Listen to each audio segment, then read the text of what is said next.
Welcome to another week in pickleball. I'm downtown Logan Brown, I'm Braydon. and this is the Pickleball Effect Podcast. Welcome back, y'all. Today we're going to do paddle babble. We're going to go through some winners and losers this year in a few different paddle categories. Then we're going to do our 3 out of 5 segment. We got Logan with some clips, and then we're going to end with Joe's talking pros. All right, game time.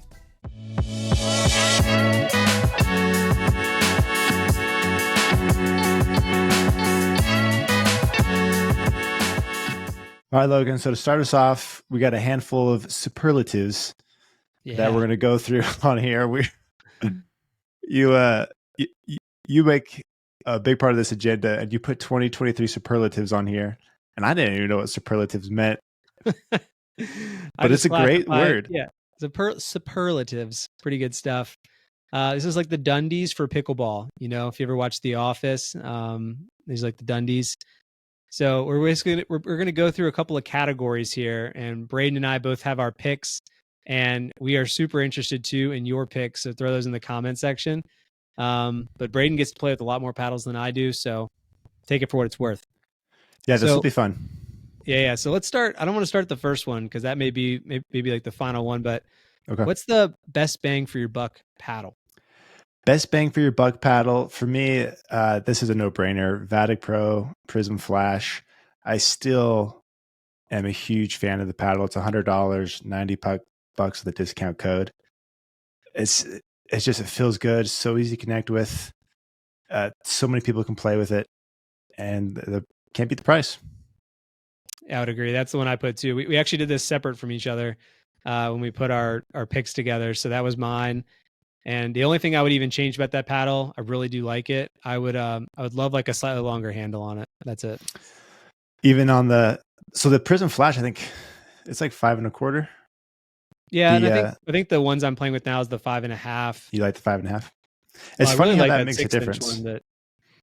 I mean, I feel like I feel like on that one I've been playing with it in a while, but the throat is like not as narrow there at the base. So like for me, if I do try to put both hands on it, you really can't feel it's a difference in putting like your finger up on the face or your finger around the throat. And I don't like putting like my fingers on the face of the paddle. Yeah, I know exactly what you're saying. Yeah, you can have a 5 1/4 handle, but if the throat is steeper, it feels longer. Yeah, I know what you're saying. Yeah, they are coming out with a new V7 model with a longer handle in the Prism series. I think that it's either like out now or out soon. No, yeah, you're right. Because I saw a post from them on Instagram, so maybe that was something they dropped recently. I definitely saw it in the last couple of weeks. Yeah, super recent. I don't have one yet, but there you go. They have it now. Sweet. But we got to put it in the Prism Flash, or unless you're saying it is available in the Prism Flash. No, it's only available in the V7 model, not the Flash. Yeah. Well, yeah. We'll message them. Yeah, put it in the Prism. Why not? Do it. All right. Most overhyped paddle. This is marketed heavily. We don't think it's worth it. Who you got? You go first. Okay. All right. So mine this year, this is all 2023, by the way. So mine was the Yola Perseus. I felt like that got really hyped up. I mean, they put that marketing event together where they invited some of the media folks out and like the different paddle testers. But I hit that paddle. Wasn't a big fan personally. How popular is that paddle in your area? It was pretty popular. I know a couple people who bailed on it after playing with it. But let's say that I see on average 60 people on the court every time I go out. There might be three to 5 of those. Okay, so it's a decent number. Like it's yeah. What's the most popular brand in your area? In our area, I would say that I'm seeing way more Vatics these days. It's a mix between what people want to play with. But a lot of Vatics as a brand. I see a lot of Selkirks. A lot of people playing the Selkirk Halo. Engage, when I first started playing, was really popular. That completely has died off, I think, around here.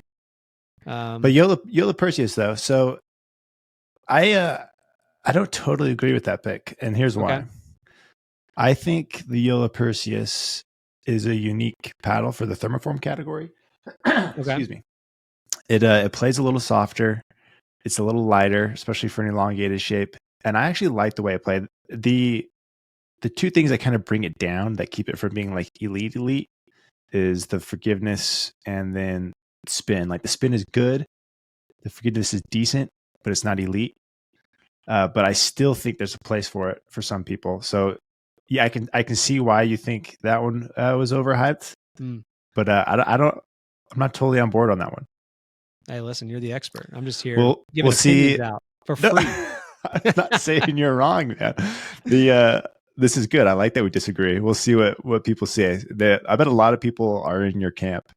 When it came out, like the reviews were very mixed too. Like some people saw that like some of the benefits were plays a little softer for a thermo, a little easier to play with, but I still think it's unique in some aspects. But for me, the most overhyped paddle was the ALW Paddle Tech. So this was Annalise signature.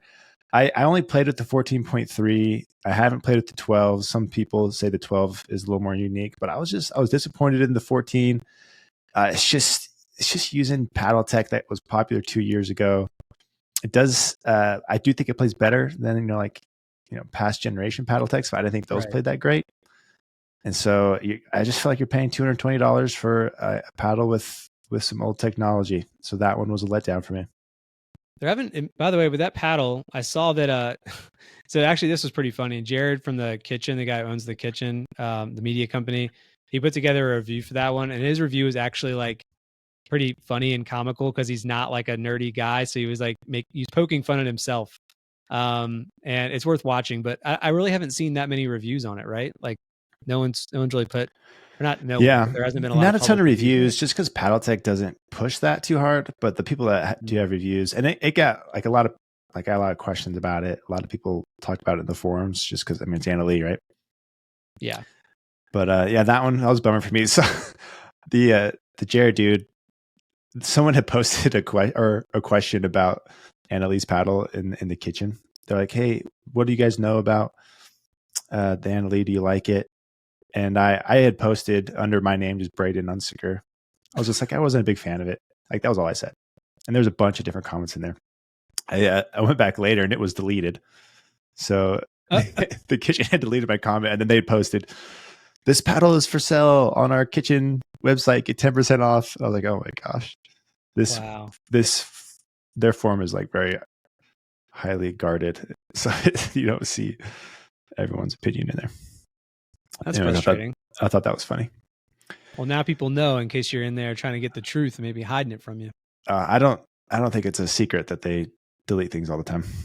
Ugh, gross. All right, next section, or superlative. What is it? Yeah. Oh, you want me to go? I'm the MC here. Okay. You're MCing. All right. Most underrated paddle. This doesn't get enough love. What doesn't get enough love out there, Braydon? What doesn't get enough love? I put the Engaged Pursuit Pro series. So here's the reasoning behind it. I think it hits just as hard or harder than thermos, but it's not thermoformed. I think especially their 16 millimeter paddles. I believe they are the only thicker core paddles that have just as much or more juice than thermoform paddles. So they're the only ones to have achieved that, which means the paddle feels a lot softer. It's much more pleasant experience and impact. I think they're fairly popular, but they're not. I don't think they get enough love. And I think that might be because what was the one that they had to roll back right before they launched it? I mean, that was such a flop for them. The Ultras, yeah, the Ultras, yeah. They went up, and then they were like removed from the market like 4 months later or something. Yeah, it kind of appalls me these companies don't get more involved with paddle testers like yourself, like just people who nerd out on it. But with the Pursuit Pro, do you have any idea what they did to make it so poppy, even though it's not thermoform? No, I don't know. So they have like a different core. They call it their black core. I'd seen some information out there about like the core. Somebody like cut it open and like squished the core. Like it wasn't as stiff. It was like squishy. Oh, okay. In a way, it's like, I mean, don't think of it like a sponge, but it was a little softer, a little more forgiving. Yeah, a little more forgiving than like your typical polymer port. And so like it must be kind of trampoline-y. Like maybe I don't know what they do, but they do something to the core that gives it a little more power. but it is pretty bouncy, and so it's a little trickier to control, and it takes time to kind of dial it in. But I never got to spend enough time with it to completely dial it in. Though I've played people that have dialed it in, and they can just rip the ball, and it's got really high spin. So I think that one is pretty unique that they were able to achieve like that power without the thermoforming. And I do think it's a little underrated. What's your pick? Yeah, I chose the Selkirk 006, which kind of came out right along there with the 05. And then what I think happened is that with the Lux release, those Selkirk lab models that came out, they just kind of got swept under the rug a little bit. And you gave me some good numbers, which were interesting to point out to people. This paddle is a little heavier than the typical paddle in the market, especially in like the thermoform raw carbon fiber category. But the swing weight is actually really nice. Normally, I think you can tell me if I'm wrong, but normally these elongated thermoform paddles sit between like the 121, 122, almost even up to 124, right? And this one's at 118. Yeah, it's kind of cool that way. Yeah, it has that higher static weight of like around 8.4, 8.5 ounces, which is intentional. Like they wanted it to be like a pro paddle. So like it has the higher static weight, but it's also elongated and has a really long handle. I think the handle is like 5.75 or 6 inches long. So typically when you have that longer, like extra long handle, that adds to like the head heaviness of it, which makes sense, right? Yeah. But yeah, so they somehow, to your point, like achieved a lighter swing weight with having that extra static weight, and just having that extra static weight is going to give you a little more power and boost from the baseline, even if it's not all, in the head per se. You think that shape holds it back? Like from the market adopting it more? No, I think it's price tag does. Although I see people buying the Lux. I mean, there's all those labs products seem to have like a really high price tag, and I still see some people buying them. Yeah, the Luxes are super popular here, but they do market those quite heavily versus the 6. Like I feel like that one was just kind of a trend, like just to keep up with trends rather than like a really serious push. Yeah. To kind of satisfy the Selkirk loyals. Give the people what they want. Mm-hmm. Speaking of which, what's the most overrated paddle on the market? The most overrated paddle. Okay, this one for me, I wrote down the Pro XR Zane Navertil paddle. Have you hit that one? A lot of love. No, I don't know anybody with it. On social media, it gets a lot of love. Yeah, it got a lot of love this year in particular for the spin. But when you play with it, like it's not horrible, but like it's 14 millimeter. It's got the foam injection. Like when you read it, the specs seem good, but it's surprisingly kind of meh, like power wise. It doesn't give you as much as you feel like it should. So you have like this, elongated 14. It feels fast. It's quick, but it still has that a little tighter sweet spot. And it's just not, it just doesn't give you quite enough there. And it still feels pretty stiff, like a 14. But like if I compare, like the most comparable paddle to it, I think is the Hyperion 14 millimeter, like the original Hyperion. But that one gives you a little more power. It feels more pleasant, which, you at least want those things if you're going to play with the 14 millimeter. And the Zane just didn't have it. Is the spin good? Yes. But is it game changing? I don't know. Yeah, it's a marketing machine out there. So that was my pick. It's good, but overrated. What about you? I went with the Rhombus R1. So I haven't had a chance to hit with the R3 yet, but I felt like when the R1 came out, it was really popular. A lot of people at my local court picked it up. And I think it was getting a lot of love. I hit with it and it was like, okay, like I don't see that was this was my like I don't see what all the hype is about. And maybe I just haven't given Rhombus enough of a try, but it's like Was it doing it for you? Nah, yeah. Yeah, no, I can see that. Like Rhombus is pretty active in like the paddle nerd community, and a lot of people kind of rave in that one, and it gets into a lot of people's hands because of that. I don't know if it's totally overrated. Like it's a good price, but I think you're right. Like I think it's just a Gen 1 carbon fiber paddle. Like it's nothing.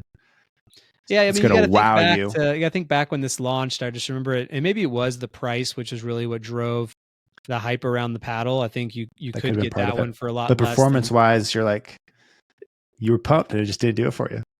Yeah, didn't do it for me. All right. All right. What about paddles that are trailing off? So this could be a paddle or a brand that you feel like is kind of it had hype, but lost its luster over the past few months or this year Yeah. in general. All right. You go first on this one. I'm going Legacy. I think that paddle, and I think that was maybe one of the first thermoforms to hit the market. And everybody was really stoked on it being a power paddle. But then, it had a lot of delamination issues. People were trading in 2 or 3 of them. And I'm not sure what they're doing these days. I know they have come out with a couple of new iterations, but like nothing that I feel like is pushing them up along the top contenders in the space. Yeah, that's a good pick. I agree. I do think they kind of stalled out. Like they were it for a minute, Yeah. and then they didn't keep it going. Why? Yeah, I think part of the reason they kind of slowed was customer service. They seem to have like some customer service issues for a bit, and I like think they're a people were small waiting organization. forever for their paddles, and they kind of struggled with that. And yeah, I mean, they went from 0 to hero, and it's hard to scale. Yeah, for sure. What'd you pick? That was a good one. Okay, I put Electrum, just the brand Electrum. Last year, so 2022, I was running my retail site, and I moved a lot of the Model E's. It was a pretty popular paddle. Then they released their Pro 2. Those were moving really well. Like they were Electrum has some steam. They had some stuff behind them. And Colin Johns was rocking everything Electrum at that point too. Colin Johns was rocking everything Electrum, and then 2023 comes around, and it's just been a slow decline for them. Like they released their Model E Elite, which I actually thought was a good paddle, but it just didn't happen. Didn't really pick up. Nobody really took to it. Colin Johns left. It seems like Dane Gingrich left when he was one of their main dudes. I don't think Pat Smith was with him. I don't even, who they signed anymore? Like all their original pros. Like I know. Lolo. I think Pro XR came in and literally scooped up a bunch of those folks. So I don't even know who they sponsor anymore. And I just kind of feel like they've been slowly declining. And then they made an announcement in the last couple of weeks for their like this new series for edgeless paddles. Yeah. And like there's just been no buzz about them. People don't seem to be too into what they have going on. But for a while, like in 2022, I think they were doing really well. But this takes us into the best overall paddle category. So this is, the winner of the biggest Dundee there is. Who takes home the best overall paddle of the year? Yeah, we were both in agreement on this one. When I was thinking of this, like I took into like, of course, you look at performance, you look at price, you look at like popularity, and like it's for me, it's got to be the double black diamond. Like I see it. I've seen it everywhere. What little I've traveled, like it's all over the place. Yeah. And I like the way it plays. I think they win it for me.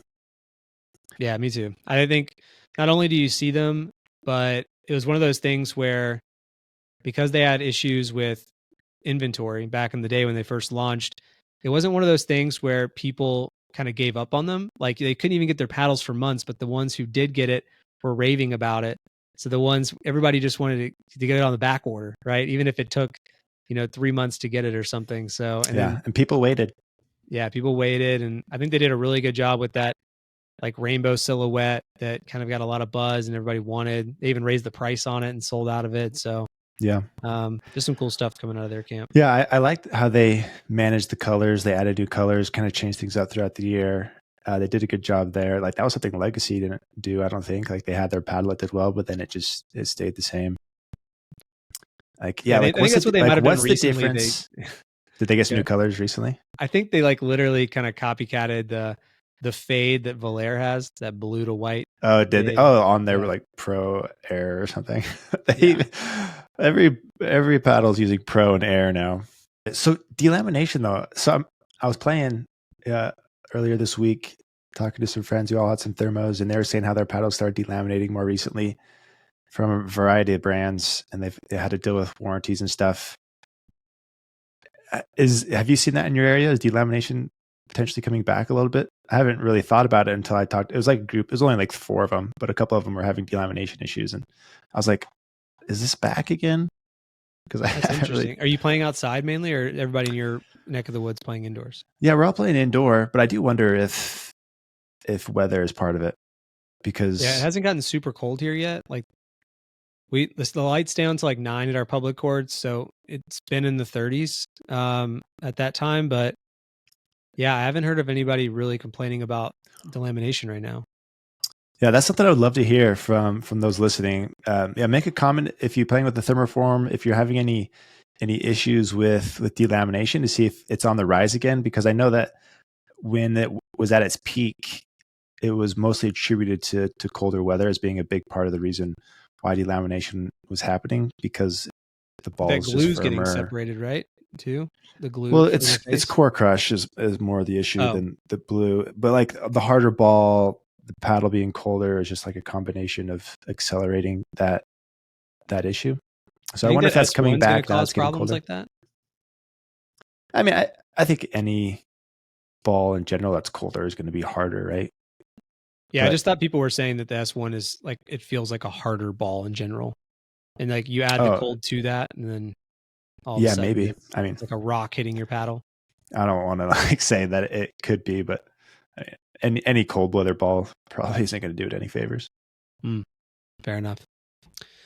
All right, yeah. So the only other thing in paddle news that I wanted to talk about there's that's our superlatives, but we've got this new so the Ruby is releasing on Wednesday. This will be recorded or sent out on Tuesday. So tomorrow is the Ruby release, right? The Yeah, 6th? doing the Ruby release. Yeah, this one's an interesting one. The full Kevlar does play more well, like it's different, but it's Yeah. not like crazy different.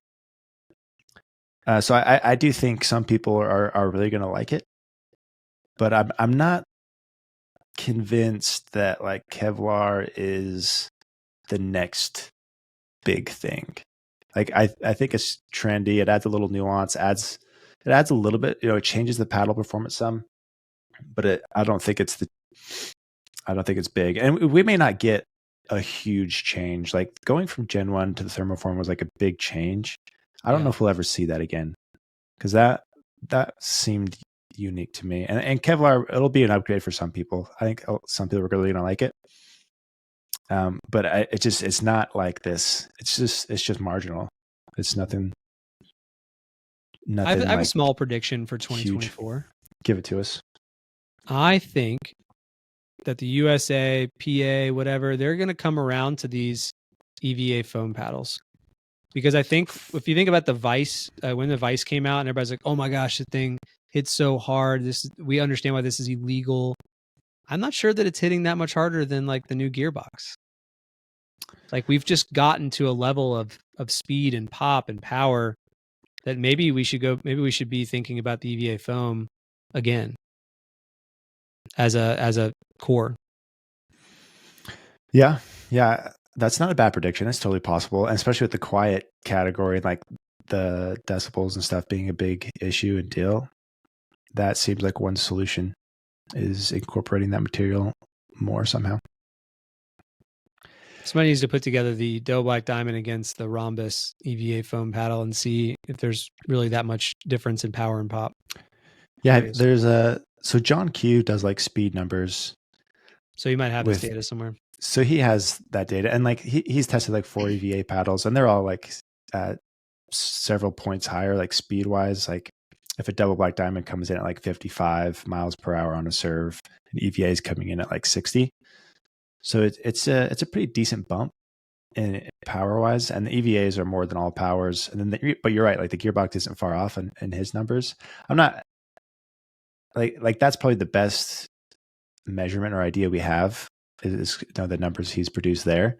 But I just am waiting for a better way to measure speed. Like I feel like there has to be a better way and more controlled conditions to measure that. But his numbers are probably the best we have for that kind of stuff. Yeah, I'll have to take a look there. Report back. But yeah, Ruby's Wednesday, and then Franklin's got their paddle releasing soon. So they have like a pre-order page up. Yep. This is they're calling it their FS Tour series. So looks like they have an elongated shape and a standard shape.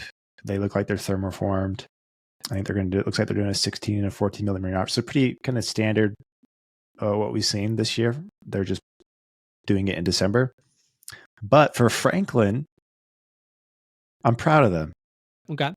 They never did a raw carbon fiber.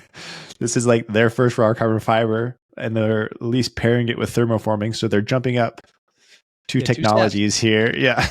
It's better than just going to, but I don't know. We have those coming, so we'll have to try them out. But they also, so they're competing on price here. They're going after price. So these are, it's like 150 for this pre-order 150, bundle. 150. Yep. So we're looking at like Vatic Pro pricing. But they have lots of options for shape, size, those things, which is nice. And they're also doing multiple colors. So they have like pink edge guard, green edge guard, or they have like 2 or 3 or 4 options color wise, which is not too many people do that or have that for some reason. And so they're kind of bringing in that little nuance. So they're coming in with the price, they're matching, current, technology, and they're throwing in the colors. And when you go on their site, they have like a 20% off like code that pops up, if you sign up for it. So 20% off 150. I mean, that brings it down. I don't know. 120. 120. There we go. And so it looks like it could be a really good price. I mean, I would agree. I think it'll be interesting to see if more folks start playing with it. Cause like that could be like a good Selkirk Halo competitor, right? Because people were buying that for price too. And I guess Paris Todd, if people were following Paris Todd and want her paddle, that kind of thing. But right. You got George Johnson, JW Johnson. They're all using it. Every Franklin Pro switched to it, which has not been the case with all their other paddles. So that kind of Vulcan seems to have the exact same paddle coming out soon too. No, they're finally doing one. Vulcan's always done. Like, how has Vulcan stayed in business? Like, they have a couple. Like, they have Jay. They have, Loon. But like, it must be a Utah thing. I never see Vulcan. I think they're out of California, but I never see them. Like very, very, very rarely. But Jay DeVilliers has been playing with their new one. So, I mean, it looks the same as the Franklin or any other thermoform elongated paddle. Just black face, Vulcan written down the side, classic thing. But like, they spend money on ads. Like, we still see their ads. Yeah. Like, I don't know who's buying Vulcans. Them and Pro XR confuse me. I don't know who's buying their paddles. Did we talk about this rumor last week about Vulcan being the ball next year of the PPA Tour? No. Is that a rumor? Yeah, I forgot where I heard this. I mean, I'm sure it was on one of the podcasts or on one of the forums. Calling BS right now. Yeah, I mean, it might be. Let's just call it the rumor mill. But they, that's what I heard, was that they were going to try to be, they're basically going to make a deal with PPA so they're the ball, the Vulcan ball. I don't think there is a ball from them yet, but yeah, do they even have a ball? I don't think so. But we'll see. But it's going to be the ball. Yeah, we'll see. If anything, you heard it here second. So that should be our mantra. Heard it here second. Heard it here second. Through the grapevine. Are you ready to look at some game clips and make fun of Logan? Before we do that, I want to tell you about an experience I had this week. Yeah, tell me. This is still Paddle Babble related.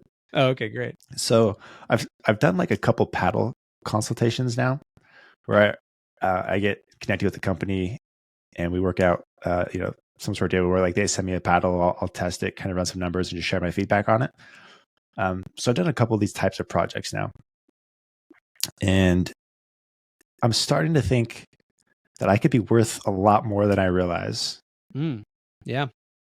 And like, so these were like my first time doing these types of projects. And so I've only done 2 of them. This is the second one I finished. And this brand reached out to me to do a review, and I just said no, but I'll do a consultation if you're interested. And they said sure. So that they do like kind of lower end paddles, or just they sell their paddles for cheaper. So they sent it out to me. I tried them out, and I could send them a deck with the numbers and my thoughts. And we had a meeting. So we were chatting, and I just asked them, you and I both have marketing backgrounds. So I was like, who's your target market for this? Like, where does this kind of fit in your catalog? How do people progress through? Like, when do they buy this paddle? So I was looking at their what they wanted to be the more kind of higher end paddles. Yeah. And so they're like, we want these to be paddles for like low level pros, tournament players, higher end. So like, I was their target market for this, and the paddle just wasn't there. It wasn't what they thought it was doing. And so I'm talking to these these guys, and this is like a huge company, and pickleball is like a tiny segment of what they do. Okay. And so imagine these two guys were just like assigned to this, like, okay, we're going to go start making stuff for pickleball. Pickleball's Oh, I popular. see. You Yeah, guys are in yeah, yeah. charge. And like, they didn't know what swing weight was. They didn't know what twist weight was. Like, they were unfamiliar with what thermoforming was. Like, they just didn't know the general landscape of paddles. And so I was like, we were like talking through these things, and I was like giving them recommendations on how they could upgrade their paddles to make it more attractive for the market that they want to hit. But I was just like blown away how like ill prepared they were to launch this paddle, like how little they knew. So one of their arguments was like, or why they thought their paddle was so good when it wasn't, was like they went and toured some facilities where the paddles were made. They're like, we saw that our paddle was made right next to the Yolas and the Selkirks. So ours is probably just as good. Like, it's made the same place. And it's just not, it wasn't that simple. Right. And, It's but like a it material just, difference. Like they're using some different face. They're using some different peel ply. You think that's what's happening? I don't know. I just think they're fed this information from the factory and they just believe it because they don't know any different. Got it. And, but like, I was just so surprised. Like, this is the first kind of time I kind of met and presented like this information. I don't think there's going to be a ton of companies like them that just aren't crazy familiar with what the market has right now and like how to compete in it. But I was like, man, I should have charged a lot more money for what I just gave them. We should give them a pitch. I mean, we've already talked about you going full time into pickleball. Now we've got I think we got 3 revenue streams for you. So we have coaching, and we have, of course, the reviews, which you'll get residual revenue from codes used, and then you do consulting. 3 revenue streams. That's what I've been thinking about, is like consulting. Have you ever done any consulting work? Yeah, like on the marketing side of things. Yeah. You've done it. Yeah, but I think for you, I mean, especially when it's an R&D project and if it's a huge company, they have a lot on the line. Like for me, there's less on the line, right? You can like tinker with this, tinker with that to see if it makes sense. But if they want to go to market with a product, they can't afford to spend 500 grand making a bunch of paddles that fail, right? So you're worth a lot in that scenario. Yeah, I think I'm worth a lot more than I realized it potentially. And like, if you think about it, like how many people have hit as many paddles as I've hit and had the experience. I mean, I've been doing this for like, a few years. There's probably only like 10 or so people that kind of have the same level of experience. And so like, it's pretty niche, pretty unique. And yeah, I think that's a potential area where I could go into, is like just consultation type stuff. But that was fascinating to me, that this company was pushing pickleball so hard without having that like baseline knowledge, without a lot of understanding to it. Yeah. I think that's the way these big companies are. Somebody in the C-suite said, this is a big opportunity. It's a fast growing segment. Okay, well, we can afford to throw Billy and Bob at this. Okay, Billy and Bob, go figure it out, and let's get us to market by middle of next year. Anyways, that was interesting to me, but I do think there's an opportunity there for me. Like I do want to go full time sometime next year, and I think that could be a potential. I think you should send them a pitch and give them like a suite of hours. Let them know what your rate is for that bucket of hours. And what's the best way to approach that? Like, I've been thinking about it. It's like, do I pay per like project? Like, you could do like a retainer fee almost, right? Yeah, I think I got some good advice from some folks in my camp about like from the marketing side of things, and what they do is they only make it worthwhile in like batches of time. So it's not just a la carte. Call me when you want, and I'll charge you for the hours I work. They normally do like bundles, so you can have me for 5 hours a month, or you can have me for 15 hours a month, or 20 hours a month, and maybe you offer them a bit of a price break at each of those for your hourly rate. So that could be a good position for you, depending on how much work they need to put into this launch and how fast they need to get it to market. Yeah, I like that. That makes a lot of sense. And like, if I had 2 or 3 brands, where I had these like arrangements with, and then I can still protect my time to do other things and still put time towards there. But yeah, no, definitely an opportunity there. I think especially with like my marketing background combined with, like my experience with paddles and my knowledge there, like it's a nice combo. Like I could definitely bring some value to some companies there. Keep us posted. Let us know how that goes. I think it's awesome. But yeah, I like what your comment there about like packaging kind of the retention. And that way you just know what you're committed to and how many clients you can take on, right? Because your time's going to be somewhat finite, right? And you would hope that working for yourself, you're actually giving yourself back more time. Right. Not working 50-hour weeks, but hey, do what you want. Yeah. Yeah. No, I definitely want to protect it, which you can do with that because you can control your hours that way better. And I like that. But, definitely like kind of some high value hours there. I know like freelancers and people I've worked with in the past, just with like creative stuff and with other companies. It's very expensive. Oh yeah. To work with people like that. But in the long run, I mean, there's just advantages, right? To going with that, going with an agency or like a freelancer, but there's also advantages like around, how much they cost. But, it's definitely something like I think a big opportunity potentially there to go help supplement income. Send me some free paddles. I'll test them for you. Yeah, I'll make you part of my focus group. Yes, that's right. Your focus group. Thank you. Yeah, if they want focus groups as part of the package, it's going to be another $1,000 going straight to you. All right, that's what I like to hear. Junior consultant, downtown Logan Brown. There we go. I'm just going to call you my junior consultant from now on. Yeah, I like that. Got a junior consultant across the country. Yeah, he's in our southeastern territory. Really good player. He's my 4-0 division. You might not think 4-0 after you see these game clips. I'm telling you. Okay, let's go to 3-0 to 5-0 segment, dude. So yeah, Logan's got some clips for us. I haven't seen these. Yeah, I put these together. I filmed these 2 games when I was trying to put together some content for the Pickleball Apes. So I'm using the elongated paddle. So I guess keep that in mind. I don't know if it really mattered too much. It was different. You're probably better than normal with it. Probably better than normal. Yeah, this is better. Dude, I feel like I've been playing terrible lately. This was like a stressful week with the day job, and then my pickleball suffered, and I don't know about you. I feel makes you feel down when you play crappy, I know. I'm with you. So I've been invited. This is actually fun for the podcast too, folks listening, because I think if you have the resources and time to do this, like putting it together, would probably be a lot of fun. There's this guy in town, and he puts together a group every single month. It's a money ball tournament. I've never played in it because it like requires an entire Saturday or Sunday to go do it. But the way he sets this up, I'm playing in it next weekend, and I'm a little nervous. It's like some of the better players in town for sure, and everyone's 4-0, 4-5 and up.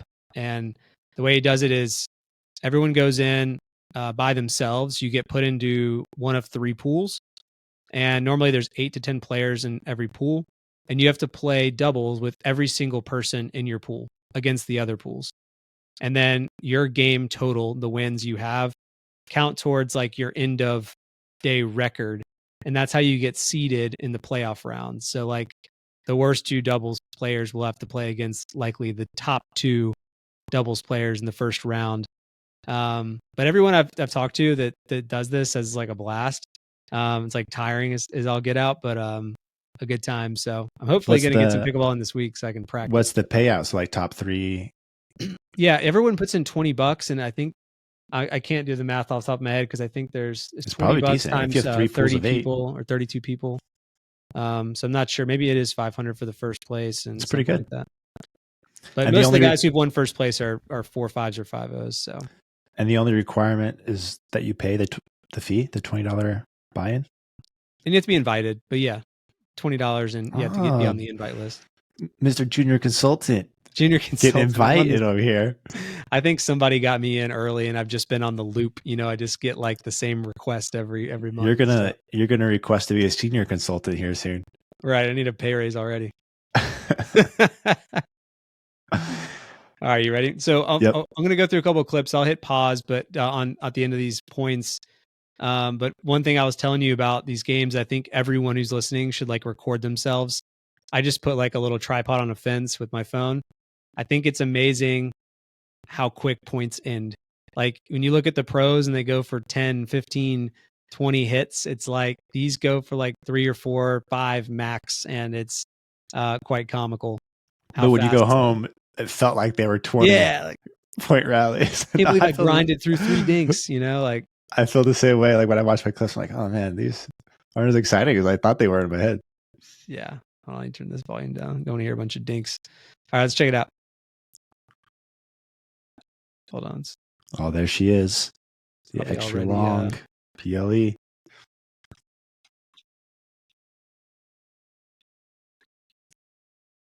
Yeah, so you see that ended pretty quick. That was on the 5th shot. And that one specifically, what I wanted, like right here. So I hit an okay drop here. What I'm frustrated. Say again? Said it was a great drop. Oh, thank you. It was the paddle. So I hit this drop. This right here. This might go back to where Susanna was saying my footwork. But man, should I have not hit down the line here? Like I've got to be in better position to take this ball back cross court, I think. I short hopped it. I don't know if you have any opinion on where should I like after I hit that drop, instead of trying to come all the way to the kitchen, should I have just like split step mid court, waited to see what he hits and then move in if it's advantageous?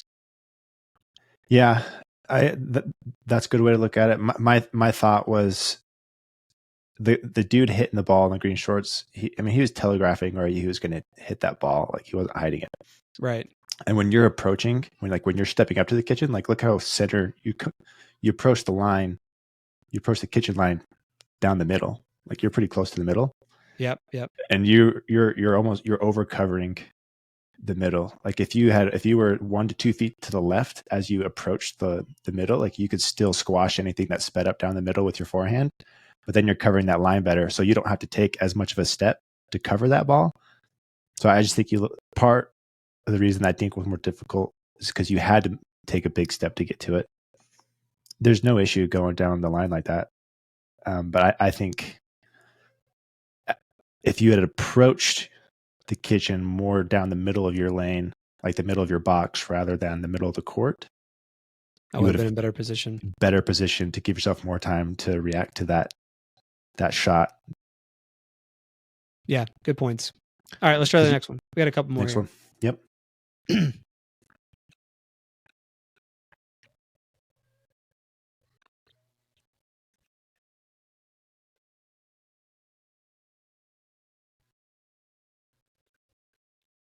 It's a longer rally. I know, but one of the most frustrating things there is like watch how wide so this dink, he's off his balance here. That might have been an Ernie opportunity, but it was a little shallow. Definitely. Right. And then look how far off the court I am. And what I'm not sure I should have done here is should I have reset in middle? Because I go this really long dink, but he grabs it out of the air. And then I am like out of position and trying to get back to middle, which is why I think I just, missed that ball because I'm just not in position. But I don't know what my shot should have been back here to put myself in a better opportunity. Yeah. Yeah. I mean, you run around that ball. You actually hit a good dink. The guy hits a good speed up, which, to his credit, he gets a shot. But yeah, when you run around the ball like that, you have to recover very quickly. It's like I don't have anything against running around a ball to hit a more aggressive dink, but you do have to recover quickly. And it does make covering that middle a little more difficult, especially with you going wide like that. Your partner has to protect the line, right? Right. Which leaves the middle more a lot open. of vulnerability in the middle. So it's fine going cross court, but your dink needs to be it needs to be like on the money. And I don't think you hit that bad. There was just a decent gap there. But no, like you're there. It looks like you're prepped on your backhand nice. May just two-hand backhand would have been nice if I had that shot. I don't have that shot. Two-hander there. But yeah, you go for the big counter there, right? Yeah, I think I was behind the ball too. Like you see where I've got the paddle. Like watch where I've got the paddle there. I mean, it's like behind. It's like at my shoulder. Yeah. where I should be out front, meeting that ball. Yeah. I mean, that one's, and like an alternative shot instead of running around it. Like if you just had stayed in your lane and just sliced it, then you're already in your spot. But like, I don't know. I don't have an issue with you being aggressive there, but yeah, you got to recover quick and knowing like go to protect the middle first. Cause like if they do attack, that's where they're going to go. Mm-hmm. Like they don't have any other option. Yeah, So good point. if you're looking for it, then you could prep for it well and do some damage. But no, I don't mind what you did there. And it looks like you still caught the ball out in front decent. Just missed it on the edge a little bit. Yeah. Yeah. All right, let's go to the next one and see what we got.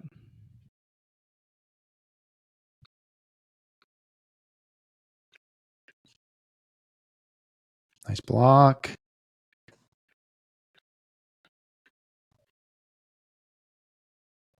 Yeah, that looked good. I don't know if I just put that in there if I had anything specific, but I don't know. Did you catch anything there that's worth noting? And, the one thing I thought here, I remember when we had talked with James, how he said, like that one right there, you go underneath it a lot. I Like don't know why that's my default, is trying to roll everything. It's a higher ball. Like maybe if you can alter, yeah, that one right there. If you can like get in a position where you can swing a little flatter, put a little more on that. Like, I mean, you didn't hit that bad at all, but there's a potential to do more there. One of the things I notice, like when I play super high level guys against 4-5s, Yep. higher level guys will, if you leave it up like they did for you right there, they punish you for it, and it's really hard to recover. But when I play kind of 4-5 lower, like they'll do something with it, but you can get away with higher ball because they don't do as enough with it. You mean this ball right here that I just hit? Yeah. So if you can practice, I think punishing people for leaving that up. Oh, I see. And just develop something that's a little flatter, a little more sidearm, a little flatter, hitting down, not as loopy, and then finish that point earlier. Yeah, because they kind of worked their way into it back to the net when you guys had some opportunities there. Yeah, that's. I mean, like that's just small things. Like you still hit that good, but I think we can hit that better. No, that's what this is about. Got to get better. And that was the James tip. Yeah, that's right. Way to remember. That was a good one.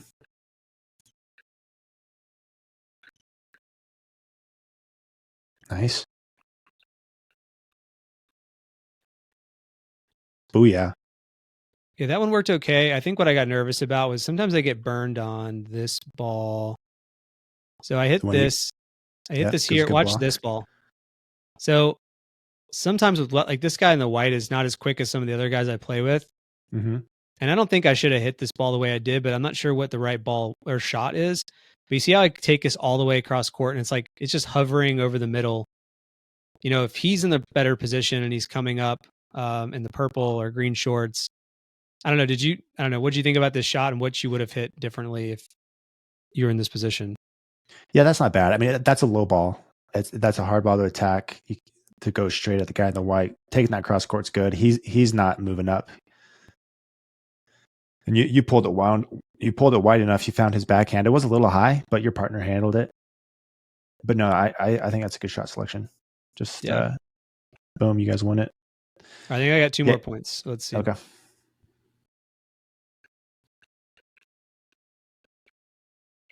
Nice. Oh yeah, that was really pretty. And this one, I think we lose this one for sure. I'm curious to get your thoughts on this one.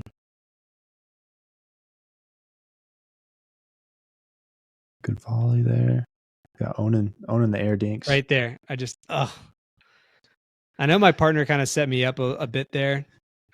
He left his shot a little high. Mm-hmm. But I don't know. This is what I want to we'll get your feedback on, and maybe the people who are watching will enjoy this. But like when your partner's hitting this shot here, okay? Yep. You can kind of see that I've got my paddle not exactly out in front. I've got it kind of cocked backhand a bit. Mm-hmm. Where do you hold your paddle, knowing that the ball's going a little high, and they're going to rip it back at you? Are you trying to slide here a little bit? Yeah, that's like exactly what I was going to bring up. Hold it backhand and slide.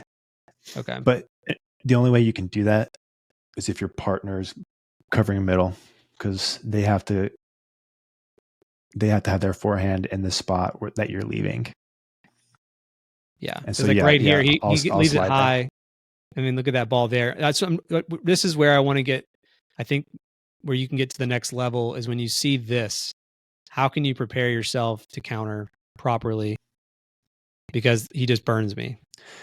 Yeah, I mean, that one in particular was very high, and like that one's going to be difficult to handle regardless. But like, say that was a foot lower, and it's attackable, but they're not swinging down on it.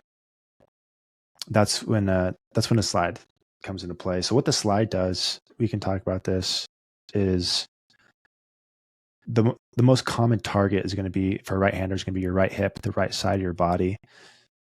So most people are going to go there. And so by you sliding right, you don't have to switch between your forehand and backhand. You just stay on your backhand. Whatever counter you hit is only going to be your backhand. So it saves time there. And then you're covering that common target. So they're not going to handcuff you. So you're covering that, and you can still reach to the left if they go to your left side of your body. So it makes it easier on you because you know how you're going to defend it. You don't have to switch hands, and you're covering just the line and your hip. You're taking those options away, but still covering with your backhand. But your partner has to shift with you. If you're not cohesive there, if they're not crunching the middle with their forehand, then it's very possible to get burned there, especially at the 4-0, 5-0 space. Like sliding can still be effective, but it can be less effective because either your partner doesn't slide or the person speeding it up is just speeding it up. Like it's more erratic, it's less predictable. Like if that makes sense. Yeah. It's almost harder to defend sometimes when kind of at the 4-0, 5-0, because like their speed ups aren't as controlled. It's just kind of sprayed, and it's like those are kind of harder to defend in a way. Like, that's fair point. When I play people and when you're playing new people, it makes it a little trickier because you don't know their tendencies. But yeah, I think a slide there is good. But in that particular scenario, like, he was swinging down on the ball. It's tough. You almost kind of just have to throw your paddle out. Like there's no reason to get mad at yourself on that one. All right, fair enough. Yeah, I just when you watch the pros as much as I do, you kind of want to imitate a little bit, and I feel like I see stuff like that, and I'm like, James Nanowich would have put that back. Probably would have put it right back in Colin John's face. Yeah, maybe. But yeah. Put two hands on there, slide, cover your ground, see what your partner does. But one of the best tips I've heard, like whether to counter or to block, was from Simone. She says, if it's a high ball like that, don't look to counter, look to reset. If they're attacking below the net, then look to counter. And so like that ball is above the net. Like I wouldn't look to counter. I would just look to get a paddle in the way and just try to keep the point alive. And so yeah, sometimes people will try to put a swing on that when that's going to, like, the timing has to be so good if you're trying to counter that ball because the ball is coming faster and down. So it's better to think defensively and just try to reset it if possible. Yeah, that's a good point. Okay. Well, listen, man, I appreciate all the feedback. Yeah, hopefully this is helpful to some other people too. I don't know. Yeah, I would love to hear what other people are thinking. Yeah, of course. Yeah, those are good points. We're gonna play together one of these days, and you're gonna like squash me. You're just gonna expose me. We gotta get down to Miami. You're gonna expose me. We need to play in the slam. You're gonna post the videos like Pickleball Effect exposed. I've seen you play. Wasn't it DJ? Like, there's no way I could have handled myself against him. Oh, I feel like you guys did a pretty good job. We didn't handle ourselves. He squashed us. No, but you guys got some good. Like, I mean, you got yourself into offensive situations. I don't think I'd make it to the kitchen. That was fun. But yeah, dude, like it blows my mind. It seems like everyone who starts, we've talked about this before, but like where everyone thinks they can go pro and like they can't. No, I mean, I've played some of the 5-0 guys here in town, and I just know. Well, not that I've ever tried to go pro. I just know the gap. Yeah. Oh my god. Yeah, like I'm just the middle of the pack, like 5-0 dude. Like I hold my own, but I'm not like squashing people. And if I play like a 5-5 person, like they squash me. And then those guys, if they go play lower level pros, they get squashed. And it's like I'm not. It's harder than people realize, but it's so fun. You still see improvement. I think that's part of the addiction to pickleball. Is like since I've started playing, there's been like a steady climb of improvement, and it's fun to see that. Yeah, it's nice to have that. Like I feel like even in tennis, you can get stagnant. Really, I mean, it's really hard. I feel like to get incrementally better in that game. Yeah. But you can make little small improvements in pickleball, and makes a big difference, I think. Yeah, it's fun. That's how I feel about golf too. Like I love golf, but I've been the same player for so long that it kind of loses its traction there. Yeah, golf's a tough game, dude. I went to this golf store this weekend, the PGA Superstore. Oh, yeah. And I was like waiting for something else to happen. And so I had an hour to kill. So my wife and I are just walking through there. The store was like as big as a Walmart, full of golf clubs. And I was just like, like it was just crazy. And then they had like 6 bays of like virtual like golf. Yeah, to swing. And people were renting them and just playing on the courses. But then they also had bays to like test, and they had people fitting you to clubs. And then they had like this huge green. They had like a tiny little pickleball section. But this place was just ginormous. And one thing I noticed was there's a lot of brands, especially I was looking at putters. Like you have like, your big brands, right? You have like Ping, TaylorMade, Titleist, like there's like 5 or 6 big ones, but there was like 3 or 4 brands I didn't recognize for putters.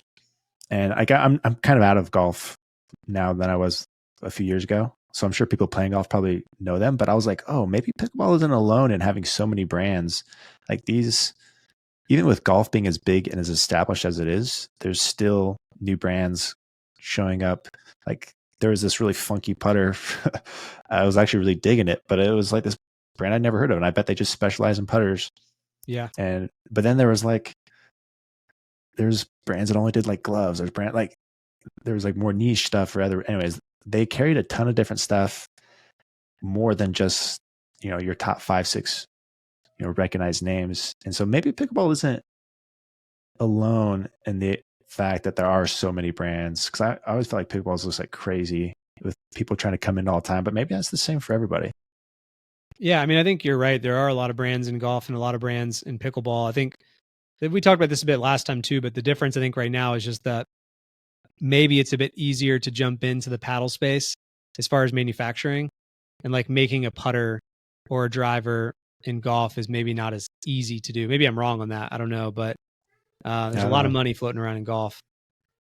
But wouldn't it be cool? I mean, these you have I don't know if you said you're working at the Pickler is the one you go to, but do you think there's a lot more room for improvement there to like make that an experience for new pickleball players to roll in and have an entire wall of paddles to demo, and like a little wall bay to like go hit or play with a friend in a small kitchen area?